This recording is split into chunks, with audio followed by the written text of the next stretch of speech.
주방을 설계하면서 제가 가장 먼저 든 생각은 주방은 단순히 요리만 하는 곳일까? 라는 거였습니다. 그런데 생각해보면 주방은 집에서 가장 활동적이면서 집에 호스트가 가장 많은 시간을 보내는 곳이거든요. 그래서 이 주방이 메인 무대와 같은 느낌이 들도록 공간을 재해석해봤습니다.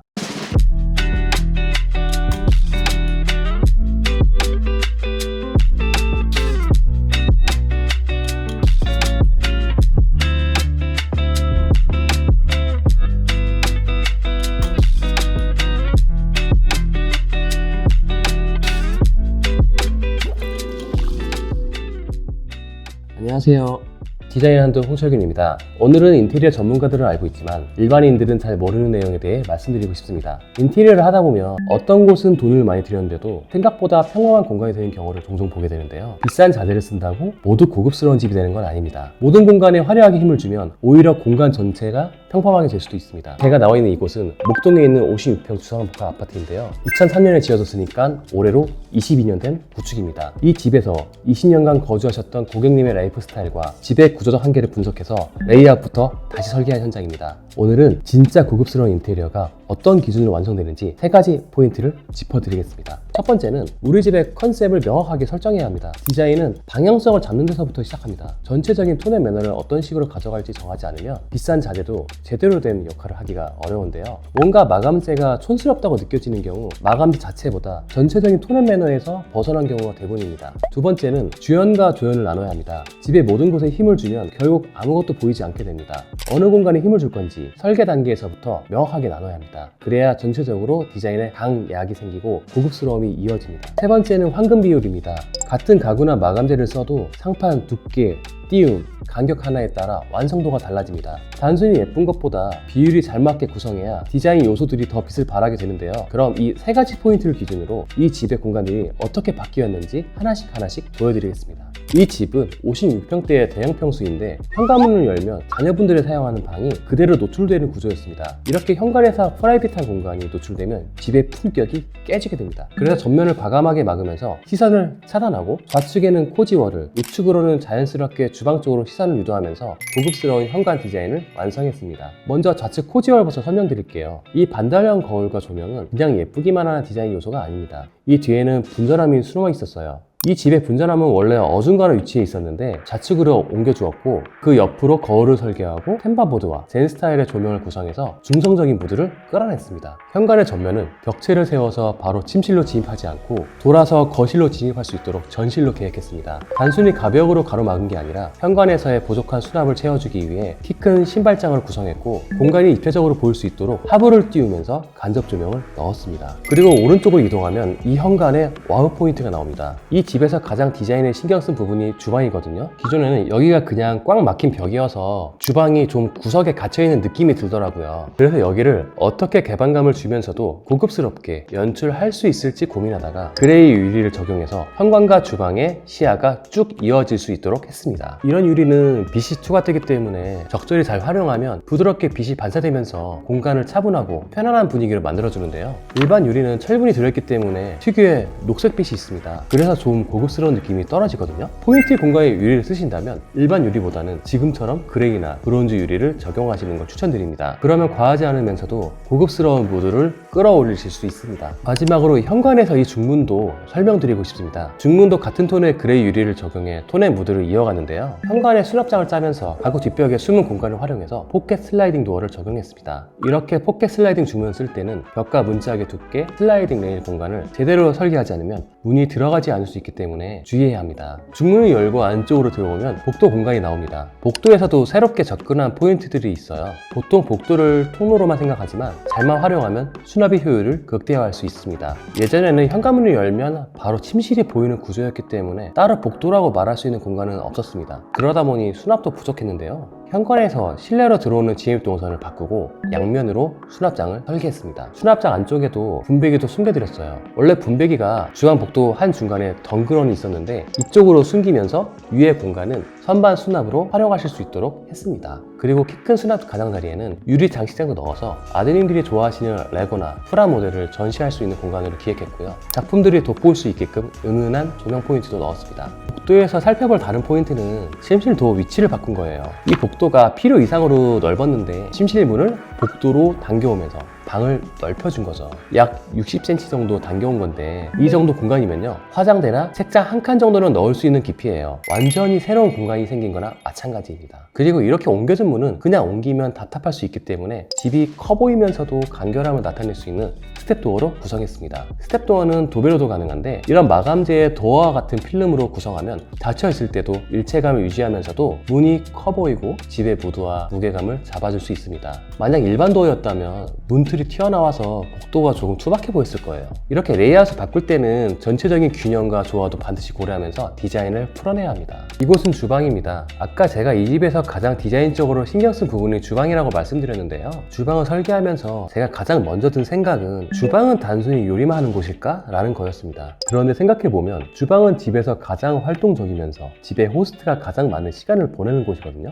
그래서 이 주방이 메인 무대와 같은 느낌이 들도록 공간을 재해석해봤습니다. 일반적인 주방은 요리하는 사람을 고리시킵니다. 특히 구축 아파트의 경우 요리하는 모습을 감추려는 의도가 명확한 평면들도 있는데요. 이 주방은 다릅니다. 주 사용자가 요리를 하면서도 게스트나 가족 구성원들과 끊임없이 소통할 수 있도록 시야가 완전히 트인 공간입니다. 아까 보셨듯 현관에서 들어오면서 이 집의 멋진 주방이 에어컨처럼 펼쳐지고요. 요리하는 모습 자체가 하나의 퍼포먼스가 되도록 조명과 배치를 세심하게 계획했습니다. 조명은 3단계로 레이어링 했는데요. 이 빛들이 끊임없이 내려오면서 공간의 깊이감을 더해주고 있어요. 그리고 이런 오픈 수납장들은 예쁜 그릇들을 전시하면서도 동시에 주방의 품격을 높여줍니다. 마치 파인다이닝의 디스플레이 같은 거죠. 보통은 밝은 주방을 선호하는 분들이 많잖아요. 근데 이렇게 어둡게 하면 쉽게 질리지 않을까요? 이런 준대형 편형대에서 고급스러운 무게감을 주려면 일반적인 화이트 주방보다는 이런 어두운 톤을 선택하는 게 훨씬 좋습니다. 다만 이렇게 하실 때에는 주의사항이 있는데요. 채도나 명도가 낮은 소재를 쓰면 공간이 답답하고 좁아 보일 수 있습니다. 이곳의 천장도 단순히 어두운 필름을 썼다면 이 주방이 동굴처럼 느껴졌을 겁니다. 그래서 저는 이 공간의 천장을 미러소이라는 마감 기법을 활용해서 공간의 무드는 유지하면서도 깊이감을 주고 주방을 좀 더 화려하고 고급스럽게 연출했습니다. 또 주방 가구도와 벽체 마감재를 같은 톤으로 일체감 있게 적용하면서 모던하고 시크한 주방 디자인을 완성했습니다. 이 주방은 동선과 수납도 디테일하게 연구했습니다. 삼각 동선을 적용해서 냉장고와 싱크볼, 인덕션을 가장 효율적으로 배치하고 수납도 사용 빈도에 따라서 체계적으로 설계했습니다. 그리고 대면형 아일랜드 하부는 살짝 띄우면서 관잡 조명을 적용했는데요. 이 주방이 좀 더 환해 보이고 넓어 보이는 포인트죠. 또 상판 세라믹은 하부 띄움 간격에 1.5 비율로 접어주면서 아일랜드의 황금 비율을 완성했습니다. 요즘 세라믹으로 전면을 다 감싸시는 경우도 많던데. 맞습니다. 아일랜드가 하나의 덩어리로 보이도록 디자인한 경우도 있는데요. 이 주방에 적용한 세라믹은 엄청 화려한 디자인이에요. 만약 이 메스 전체를 감쌌다면 아무래도 좀 과해졌겠죠? 고급스러운 디자인은 이 딱 한 끗 차이로 갈리는 거거든요. 또 그렇게 되면 이런 앞면 수납을 못 쓰게 되잖아요. 그래서 비율적으로 세심하게 다듬으면서 수납과 디자인적인 완성도를 올렸습니다. 그리고 대면형 주방을 구성할 때는 이걸 꼭 아셔야 돼요. 아일랜드를 항상 깨끗하게 유지하려면 쓰레기라든지 잡다한 걸 안 보이게 정리할 수 있는 보조 주방이 있어야 합니다. 지금 여기도 냉장고장 옆쪽으로 세탁실 겸 보조 주방을 설계했습니다. 히든도어를 달아서 평소에는 그냥 벽체처럼 보이도록 했고요. 바닥에도 단차를 없애서 이동하기에도 편한 공간입니다. 거실은 주방과 완전히 다른 분위기를 설계해봤습니다. 주방은 어둡고 거실은 밝은 화이트 톤이죠. 명도에 대비를 주면서 같은 집 안에서도 서로 다른 분위기를 연출해서 마치 여행하는 느낌을 주고 싶었습니다. 주방에서 거실을 바라볼 때와 거실에서 주방을 바라볼 때의 느낌이 완전히 다릅니다. 차분한 현관, 고급스럽고 역동적인 주방, 그리고 따뜻하고 밝은 거실이 시너지를 내고 있는데요. 하나의 집 안에서도 다양한 무드를 느낄 수 있는 게 이번 프로젝트의 핵심입니다. 거실 디자인하면서 가장 신경 쓴 부분이 어떤 건가요? 아무래도 이 H빔 기둥을 어떻게 처리할 것인지를 가장 많이 신경 썼던 것 같습니다. 이게 구조 기둥이다 보니까 좀 어정쩡한 위치였었는데요. 저희는 이 기둥을 숨기지 않고 오히려 화사한 세라믹을 적용해서 천장에서 빛이 세라믹 면을 따라 흘러내리도록 연출했습니다. 이 집의 단점을 포인트로 살려낸 거죠. 보시면 이 기둥이 빛을 은은하게 반사하면서 거실이 좀 더 밝아 보이고 따뜻한 느낌이 듭니다. 또 선반과 서랍, 오픈박스를 기획해서 오브제를 전시하거나 필요한 물품을 수납할 수 있도록 했습니다. 거실 베이스 마감되는 도배인데요. 보통 이렇게 세라믹이나 미러솔, 1200각, 이태리 타일 같이 고급 자재들을 쓰면 도장으로 마감하기 마련인데 페인트 마감은 약간 차가운 느낌을 주기도 해요. 그런데 도배는 미세한 텍스처와 엠보감이 빛을 부드럽게 확산해주면서 포근한 느낌이 들거든요. 비용도 훨씬 아낄 수 있고 있고요. 제가 처음 시작할 때 모든 것이 다 주인공이 되도록 하면 안 된다고 말씀드렸잖아요. 벽면 마감도 마찬가지예요. 도배를 조연으로 깔아주면서 세라믹이나 이너솔 같은 메인 마감재들이 주연으로 돋보이게 해주는 거죠. 그리고 고급스럽게 보이려면 패브릭 같은 스타일링도 중요한데요. 이 커튼은 단순한 속커튼이 아니라 직조감이 느껴지는 재질이에요. 세라믹과 타일 같은 차가운 물성이 주는 느낌을 따뜻한 패브릭으로 중화시키는 거죠. 이런 속커튼은 자연채 광도 은은하게 들어올 수 있도록 해주기 때문에 기능적으로도 좋은 아이템이 됩니다. 많은 분들이 TV 아트월 디자인을 어떻게 잡을지 고민하시는데요. 넓은 거실 벽면에 덜렁 TV만 걸려있으면 좀 재미가 없잖아요. 그래서 저희는 벽면에 단차를 넣으면서 입체감을 줬습니다. 이렇게 단차 부분에 간접 조명을 배치해서 아트월 자체가 하나의 조명처럼 보이게끔 만들었습니다. 또 라운드 형태의 벽등을 더해 포인트를 주었고요. 맞은편에는 발코니로 나가는 도어가 있습니다. 일반적인 터닝 도어를 달았을 수 있겠지만 디자인을 해치지 않으면서 기능적으로도 문제가 없게끔 히든 도어를 설계했습니다. 그러면서 손잡이 디테일도 놓치지 않았고요. 스텝도어에 사용한 짙은 컬러를 적용해서 밝은 거실에서의 포인트가 되면서도 공용부 전체적으로 통일감 있는 디자인을 완성할 수 있었습니다. 안방에서 가장 크게 바뀐 점은 진입로예요.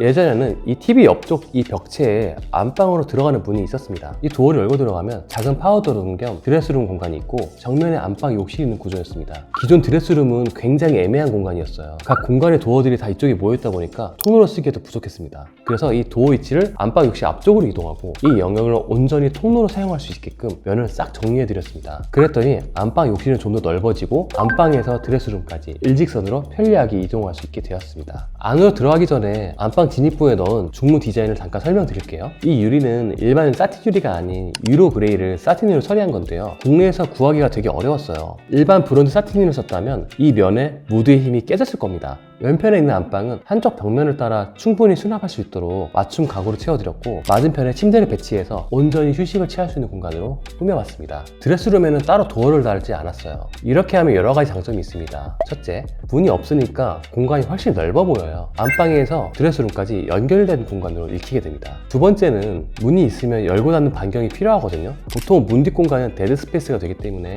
이렇게 문을 없애면 그런 죽는 공간이 사라지게 되는 거죠. 마지막 세 번째는 옷을 수납하는 공간이 습기가 차기 되게 쉬운 환경이거든요. 그럴 때 이렇게 오픈 게이트를 구성해두면 공기가 자연스럽게 순환이 되니까 쾌적하게 쓸 수 있습니다. 드레스룸의 가구들은 클래식한 도어를 써봤어요. 11자 형태로 붙박이장을 쭉 집어넣으면서 스타일러장도 미리 설계를 했고요. 침실 하나를 온전히 드레스룸으로 만들었기 때문에 공간이 넉넉해서 가운데 부분에는 넥타이나 워치 같은 액세서리를 넣을 수 있는 아일랜드 수납장도 넣어드렸습니다. 이제 안방 욕실을 좀 보여드릴게요. 여기도 완전히 레이아웃이 달려있는데요. 예전 욕실 구조를 보면 문을 열자마자 세면대가 있고 그 옆에 양변기, 맞은편으로 욕조와 샤워부스가 배치되어 있었습니다. 그런데 저는 욕실문을 딱 열었을 때 변기가 보이는 건 좋은 배치가 아니라고 생각합니다. 그래서 변기가 바로 보이지 않도록 조역 파티션을 세우면서 공간을 구분해줬습니다. 이렇게 했더니 욕실에 들어서면 간접 조명과 깔끔한 벽체들이 보이게 되죠. 자연스럽게 세면대와 파우더룸 공간에 시선이 머물게 되는데요. 직선으로 다 보이는 게 아니라 단계적으로 레이어드 되는 공간이 보이는 걸 보이드 기법이라고 하는데 공간이 훨씬 더 넓고 정리되어 보이는 효과가 있습니다. 예전에는 욕실 앞쪽으로 화장대가 있었는데 세면대 옆 공간을 파우더 룸으로 쓰실 수 있도록 화장대의 기능을 욕실 안으로 가지고 들어왔습니다. 세안을 마치고 바로 화장할 수 있기 때문에 동선상으로도 매우 편리해졌고요. 거울도 가로로 넓은 거울을 넣으면서 화장할 때도 쓰기 좋고 이 공간이 좀 더 확장되어 보일 수 있게끔 구성했습니다. 예전에 있던 욕조를 과감하게 없애고 넓은 샤워 공간을 만들었어요. 고객님이 욕조를 거의 안 쓰신다고 하더라고요. 그래서 샤워부스를 확장하면서 쾌적하게 사용하실 수 있도록 했고 안쪽에 매립 선반을 설계해서 필요한 물품들을 수납하실 수 있게 했습니다. 샤워 수전은 해바라기 수전을 적용했고 샴푸나 바디용품 올려둘 수 있는 젠다이 선반, 벽면에는 거울 디테일까지 놓치지 않았습니다. 이 화장실에서 가장 디테일하게 설계한 부분이 바로 욕실장이에요. 보통은 거울이 달린 욕실장을 세면대 위쪽으로 배치하는 게 일반적인데요. 욕실에 큰 거울이나 조명을 넣고 싶어도 이 수납장 때문에 못하는 경우도 많거든요. 여기는 샤워 공간 벽체 일부를 활용해서 욕실장을 매립하면서 세면대 쪽 거울을 큼직하게 쓸 수 있었습니다. 이 욕실장은 타일과 무늬목 도어의 조화가 포인트인데요. 세면대에서 바로 뒤돌아 쓸 수 있게 실용적인 위치에 설계하면서 욕실장 자체가 디자인 요소가 되도록 풀어냈습니다. 마지막으로 보여드릴 공간은 공용 욕실인데요. 아드님 두 분이 사용하실 공간인데 이 욕실은 미니멀의 끝판왕이라고 할 수 있습니다. 현장 레이아웃을 잡을 때 고객님 말씀을 들어보니 아들들이 쓰는 욕실에 매번 물 튀고 너저분한 게 너무 싫었다고 하시더라고요. 그래서 공용 욕실에 무언가를 더하기보다는 필요한 것만 딱 넣고 나머지는 모두 빼내면서 미니멀하게 디자인했습니다. 안방 욕실이 더하는 디자인이었다면 공용 욕실은 덜어내는 디자인의 핵심인 셈이죠. 우선 문을 열고 욕실에 들어서면 세면대에 조명이 나오는 라운드 거울이 딱 보이고요. 전면 수납장이나 하부 수납장 없이 깔끔하게 언더카운터 세면대와 수건거리만 배치했습니다. 이런 언더카운터 세면대를 만들 때도 디테일이 있는데요. 세면대 폭과 높이는 어느 정도 할 것인지 좀 중요합니다. 이 욕실은 배관이 보이지 않도록 조정하면서 메스감 있는 황금 비율로 설계를 해줬고요. 샤워 부스는 조적벽으로 세우면서 세면대의 왼편을 받아줄 수 있도록 기획했습니다. 그런데 욕실에 수납 공간이 하도 없으면 너무 불편하거든요. 휴지나 수건은 욕실 안에 있어야 편하잖아요. 그래서 아까 안방 욕실에서 보신 것처럼 뒤편 벽면에 욕실장을 매립해드렸어요. 이 욕실장에는 안방 화장실에 없던 비밀이 하나 숨어 있습니다. 욕실장을 매립한 이 공간이 아까 현관에서 보셨던 분전환과 신발장의 코너 공간입니다. 그냥 죽을 수 있는 공간을 살려서 히든 수납으로 만든 거죠. 저는 이렇게 디드 스페이스가 없는 디자인이 좋은 디자인이라고 생각합니다. 이 현장은 앉는 공간 하나도 허투루 쓰지 않았고요. 필요한 건 넣고 뺄 건 빼면서 고급스러운 디자인을 완성할 수 있었습니다. 디자인 회사는 결국 디자인을 말해야 한다고 생각합니다. 같은 자재, 같은 예산이어도 기획에 따라 완성도는 전혀 달라지고 이번 프로젝트도 그걸 잘 보여주는 사례였습니다. 예쁜 집이 주는 만족감은 생각보다 큽니다. 시공만 잘해서는 절대로 좋은 디자인이 나올 수 없고 큰 비용을 들인 만큼 눈에 보이는 변화는 분명히 있어야 한다고 생각합니다. 저는 이런 차이가 결국 실력이라고 생각하는데요. 디자인 한독은 앞으로도 기능과 내구성은 기본, 예쁜 디자인까지 더해 오래도록 만족스러운 집을 만들어 가겠습니다. 오늘 영상 끝까지 시청해 주셔서 감사합니다. 디자인 한독 홍철균이었습니다.